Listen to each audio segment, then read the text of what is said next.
Hello everyone! Welcome to my mini vlog. At ipapakita ko po sa inyo ngayon kung paano kami nag-landscape dito sa garden namin. At nung hapon na yan, nag-start na akong magtanim.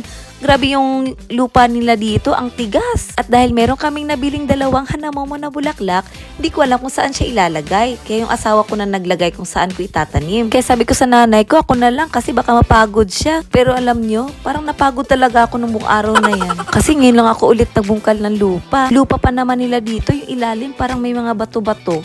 Kaya nilagyan ko muna ng lupang binili ng asawa ko bago ko ilagay yung tanim. Nung umuwi asawa ko, sabi niya, may pala daw na patuli sa gilid. Di ko kasi nakita. Kaya tuloy nahirapan ako magbungkal ng lupa dun sa ginamit kong pala. Pero okay na rin kasi parang exercise ko na din siya. Pero alam nyo, ang sarap palang magtanim. Kung malawak lang yung garden namin, lagi ako magtatanim dito. And buti na lang, magsa-summer na kaya nakakapagtanim na kami ng mga bulaklak ni mama.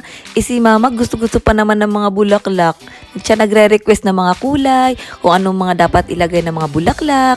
Kaya ayun, namili kami ng asawa ko ng mga klase-klaseng bulaklak. At nung natanim ko na yung hanamomo na bulaklak, ayan, bumisita na si Aina sa garden at ayan, hinawakan na niya yung mga bulaklak. Siguro natutuwa siya sa kulay kasi kulay pink. Nung pagka next day po niyan, bumili yung asawa ko ng Korean grass at saka white stone. And the next day po niyan, tinanggalan namin yung damo ni mama. Kasi dapat tanggalin yung damo sa ilalim bago mo ilagay yung Korean grass. Pero alam nyo, dati na talaga kami nagla-landscape sa Pinas. Doon kami sa Davao.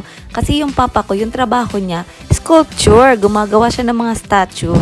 At nagla-landscape din siya. Tinuruan niya kami kung paano mag-landscape nung bata pa kami. At ayan, dahil nalagay na namin yung mga Korean grass, basain muna namin ng tubig bago siya dikdikin ng mga medyo mabibigat na bagay para dumiin sa lupa yung ugat niya. And then, nilagyan ko na din ng lupa yung mga gilid-gilid niya. Biglang umulan nung araw na yan, kaya tinapos ko talaga yung ginagawa ko. Naabutan na nga ako nung hapon na yan, kaya nagulat asawa ko nung pag-uwi. Grabe, natapos ko daw agad.